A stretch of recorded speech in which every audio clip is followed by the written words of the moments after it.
Halo para rebaners, kembali lagi di channel Bang Ketua, channel yang menceritakan alur filem dari A sampai Z. Kali ini, Bang Ketua akan menceritakan alur filem tentang sekelompok manusia abadi yang dipimpin oleh si tante yang seksi ini.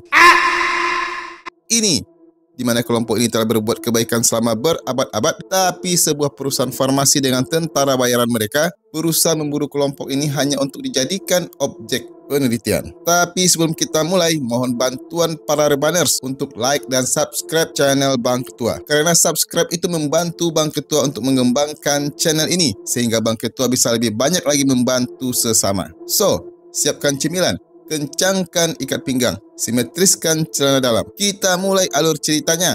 Cekidot.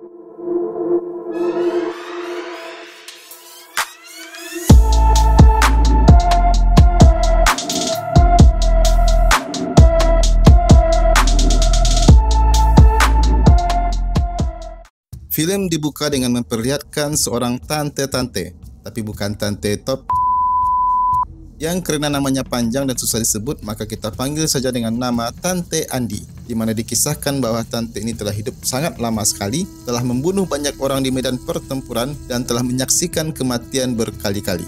Namun satu hal yang tidak berubah, dia tetap hidup menyaksikan dunia yang tetap tidak menjadi lebih baik. You remember Surabaya 8 years ago, right? Andi bertemu dengan 3 orang rekannya di sebuah rumah, yaitu John yang sepertinya kembaran Muhammad Salah, Agus yang rambutnya selalu rapi, dan satu lagi Bang Ketua yang jijai untuk menyebut namanya. Maka kita panggil saja dengan nama Slamet. Mereka semua adalah rekan satu tim Andi dan semuanya memiliki satu kesamaan. Mereka tidak bisa mati, alias abadi. Good job, guys. Admit it, boss, you missed us. Tim ini hidup dari abad ke abad sebagai tentara bayaran yang melakukan misi-misi rahasia demi menyeimbangkan kebaikan dan kejahatan di dunia. Usut punya usut, ternyata pikiran dari kaum abadi ini terkoneksi satu sama lainnya. Walaupun terpisah, mereka selalu bisa mengetahui keadaan satu dengan yang lain, terlebih lagi jikalau salah satu dari mereka berada di dalam bahaya. Sampai suatu ketika seorang mantan agen CIA bernama Copley, atau lebih akrab kita panggil saja dengan nama Kipli, menghubungi Andi dan timnya untuk sebuah misi baru, menyelamatkan sekelompok anak perempuan yang diculik teroris di Sudan Selatan. Meski awalnya ragu, Andi setuju kerana misi ini merupakan misi kemanusiaan dan tampaknya seperti sebuah kesempatan untuk membuat perbedaan yang nyata. Last time I checked, you had to be American to be in the CIA. Mereka mengambil misi penyelamatan anak-anak tersebut dan ketika mereka memasuki lokasi penyekapan, tidak ada anak-anak yang disekap. Dan tiba-tiba,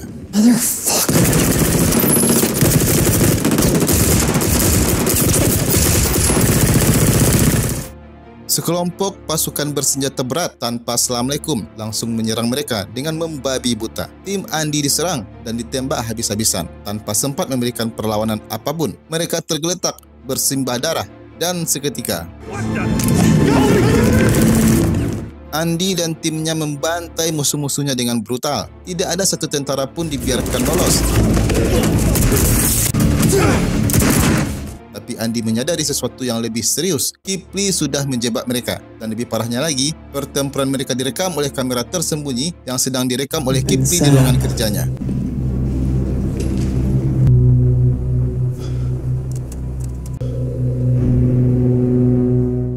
Ternyata Kipli ini seorang agen ganda. Selain bekerja untuk CIA, dia juga bekerja untuk seseorang yang bernama Mary yang mirip dengan saudaranya Harry Potter, seseorang yang ambisius dan kejam, sekaligus CEO muda dari sebuah perusahaan farmasi yang terkenal. Wait. Our work will add years of life. Kipli melaporkan apa yang direkamnya kepada Mary dan kesimpulannya, Mary ingin menangkap para prajurit abadi ini untuk mengungkap rahasia keabadian mereka dan memproduksi obat keabadian demi keuntungan pribadi. Sebuah motif kapitalis klasik dibungkus dengan janji menyelamatkan dunia. I need all of them, Copley. Dan di saat yang bersamaan di tempat lain di Afghanistan, seorang marinir wanita bernama Niall Freeman yang karena namanya kepanjangan, maka kita panggil saja dengan nama Nining, di mana Nining sedang menjalani misi militer bersama pasukannya. We are looking for this man. Give me some information. Roger that. Saat mencoba menangkap seorang pemberontak, Nining ditikam di leher dan tewas, atau seharusnya begitu. Lima 3, this is India 5. Contact. A little help, please. You're okay. It's okay. Stay with me. Just look at me. Look at me. Medic's on their way. Medic's on their way. Tapi beberapa saat kemudian Nining terbangun di rumah sakit militer dengan luka yang sepenuhnya sembuh. Rekan-rekannya bingung. Tapi yang lebih aneh, Nining mulai mendapatkan mimpi aneh tentang orang-orang lain yang tidak dia kenal, yaitu Andy dan timnya.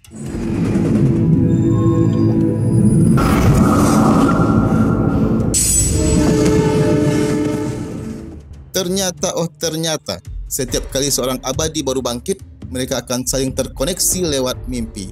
Andy yang juga merasakan kehadiran Nining memutuskan untuk menjemputnya sendirian. Andy mendatangi markas militer, menculik Nining dan membawanya pergi.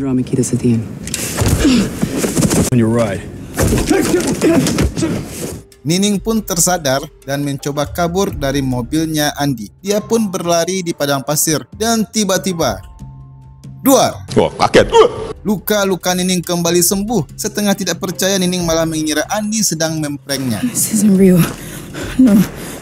Andy mencoba menjelaskan bahwa mereka adalah sekelompok kecil manusia langka yang tidak bisa mati. Entah mengapa, tidak tahu kenapa, dan mereka tidak tahu sampai kapan. Yang jelas, jangan juga tanya ke Bang Ketua. Nggak tahu, tanya yang mau tanya saya. Tapi Nining masih belum yakin dengan ucapan Andy, dan terjadilah perselisihan di antara mereka. Dan memang, perbedaan senior dan junior terlihat jelas. Dengan mudah, tante-tante ini mengalahkan Andy yang masih cukup.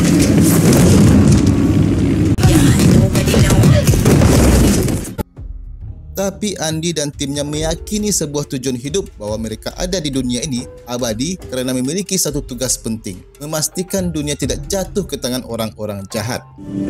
This is real.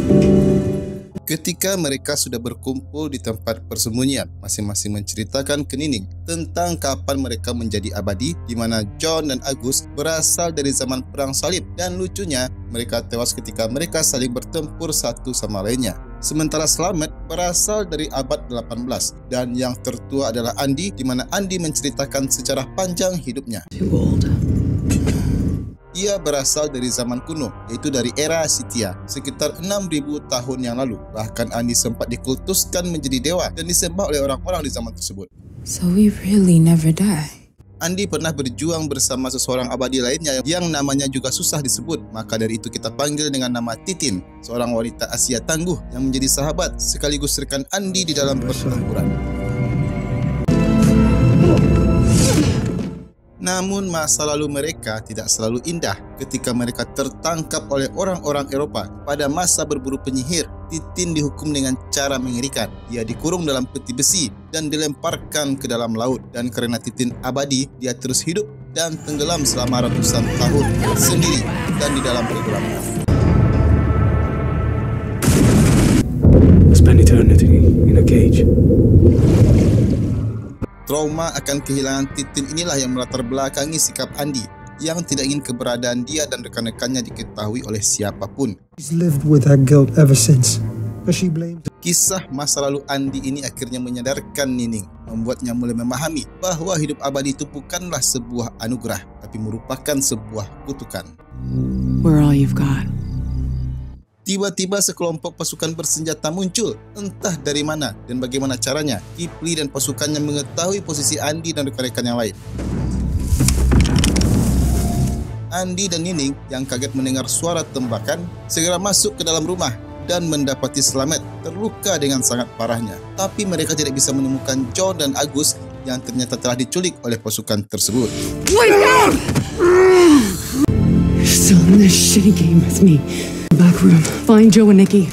Sontak saja hal ini membuat Tante Andy sangat marah. Ia mengambil kapak naga geni 212-nya mengejar tentara yang menculik John dan Agus sendirian yang sudah menghilang entah kemana.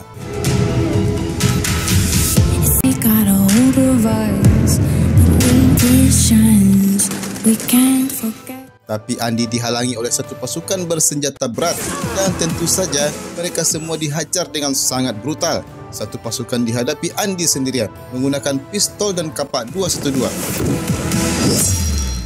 Tante-tante ini dengan sangar melawan satu pasukan hingga tentara tersebut letoy kehabisan stamina.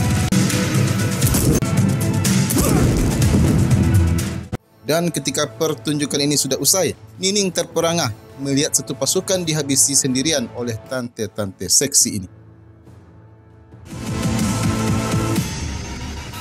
That woman has forgotten more ways to kill. That entire army. Andy did all this herself? Ternyata Andy terluka di bahunya, tapi kali ini luka itu tidak sembuh. Kondisi ini tidak pernah terjadi sebelumnya, sehingga Andy membutuhkan jahitan dan perban di luka-lukanya. This should do. Ternyata keabadian Andy sudah mulai memudar dan kemungkinan Andy kini bisa mati seperti manusia biasa. Tapi Andy tetap teguh pada prinsipnya. Ia harus menyelamatkan John dan Agus. Sementara itu John dan Agus dibawa Kipli dengan menggunakan pesawat jet untuk dibawa menemui Mary di kantornya. Ternyata Mary melanggar kesepakatan di mana pada awalnya mereka dibawa hanya untuk diambil sampel darahnya. Tapi akhirnya berubah di mana John dan Agus akan diteliti untuk waktu yang tidak terbatas. It's about science, not profits. I'll keep you informed of my progress. Yes. Berpindah ke Andy dan Slamet yang berniat pergi menyelamatkan rekannya. Mereka sudah menemukan di mana lokasi rekannya berada. Tapi Nining berubah pikiran. Dia tidak akan ikut dalam pertempuran ini. Dan dia yakin bahwa dia akan bisa hidup di antara masyarakat dan keluarganya. Still have time with them, my family. Akhirnya mereka berpisah, tapi Nining melihat beberapa kejanggalan yang terjadi. Empty? Andy menyerbu ke markasnya Mary, menodongkan senjata ke Kipli dan tiba-tiba... Ya, ternyata Mbah Slametlah yang mengkhianati mereka, bekerja sama dengan Kipli untuk menyerahkan mereka ke Mary dengan imbalan janji bahwa perusahaan Mary akan menemukan cara untuk mengakhiri keabadian mereka. Namun pengkhianatannya berujung tragis. Slamet melihat tembakannya ke perut Andy tidak kunjung sembuh. Andy tertembak dan terluka parah. Go on. What? Shit. She's not healing. Dan tentu saja pasukan Mary datang membawa Slamet dan Andy tanpa menghiraukan jasa-jasa yang telah dilakukan di masa lampau. Let's get them home. Tapi Mary tidak peduli dan yang dipikirkannya hanyalah uang, abadi dan penghargaan Nobel yang menantinya di masa depan. We don't stop. Sementara itu Nining yang sebelumnya telah pergi merasa ada yang salah. Akhirnya kembali tepat saat Andy membutuhkan bantuan. Nining menyusup masuk ke fasilitas Mary, bertemu dengan Kipli yang meringis kesakitan. You Copley? Menyadari Nining merupakan timnya Andy, Kipli meminta maaf dan menjelaskan motifnya bekerjasama dengan Mary. Kipli melihat bahwa Mary adalah ancaman yang sangat besar. Ia berubah pikiran setelah menyadari Andy dan timnya telah berjasa menyelamatkan banyak nyawa sepanjang sejarah, termasuk nenek moyangnya Kipli sendiri yang hidup karena tindakan Andy di masa lalu. She saves a life 2-3 generations later. Nining pun akhirnya bisa menyelamatkan Andy. Setelah melumpuhkan ibu-ibu yang sok berani, Nining membuka ikatan yang mengikat Andy dan rekan-rekannya. Tujuan mereka berikutnya hanya dua, melumpuhkan Mary dan kabur dari fasilitas tersebut. Pertarungan klimaks pun terjadi. Nining dan Andy membantai para penjaga. Mengetahui keabadian Andy mulai memudar, mereka bahu-membahu menjadi tameng agar Andy terhindar dari tembakan pasukannya Mary. Dan ketika mereka memasuki ruangannya Mary, tiba-tiba pintu meledak. Tangan kanannya Mary yang merupakan seorang bodyguard tegap melawan Agus, sementara Andy yang shock dibawa menjauh oleh Slamet dan Nining.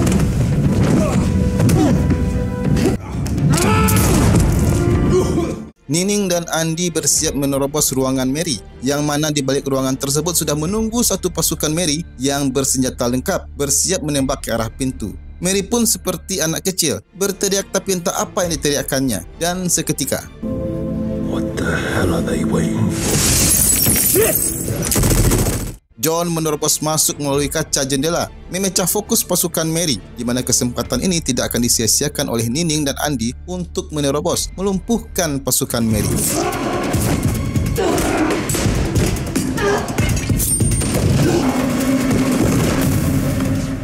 Pertarungan antara sang bodyguard dengan John dan Agus berjalan hampir seimbang, namun ending dari pertarungan ini ternyata sangat memilukan.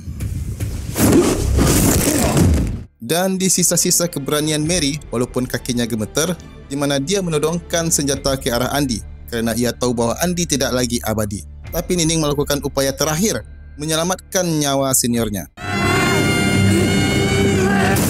Nining menjatuhkan dirinya bersama Mary dari lantai atas. Tapi kerana dia abadi, dia pun selamat. Tapi Mary mati di tempat. Timnya kembali utuh dan anehnya, tidak ada orang berlalu lalang di jalanan. Mungkin kerana tahu lagi syuting, jalanan dibuat kosong. Tapi kemudian polisi India datang ke TKP. Bersama dengan keluarnya orang-orang yang membawa HP, merekam kejadian ini. Andy menyadari bahawa kekuatannya telah hilang. Ia bukan lagi abadi, tapi ia menerima kondisi tersebut dengan lapang dada. Kerana dia telah menemukan penerus sejatinya, iaitu Nining. Dan Nining kini secara resmi menjadi bagian dari tim. Dan mereka memberikan hukuman kepada Slamet, di mana Slamet diasingkan selama 100 tahun kerana pengkhianatannya. 100 years from today, they'll meet you here.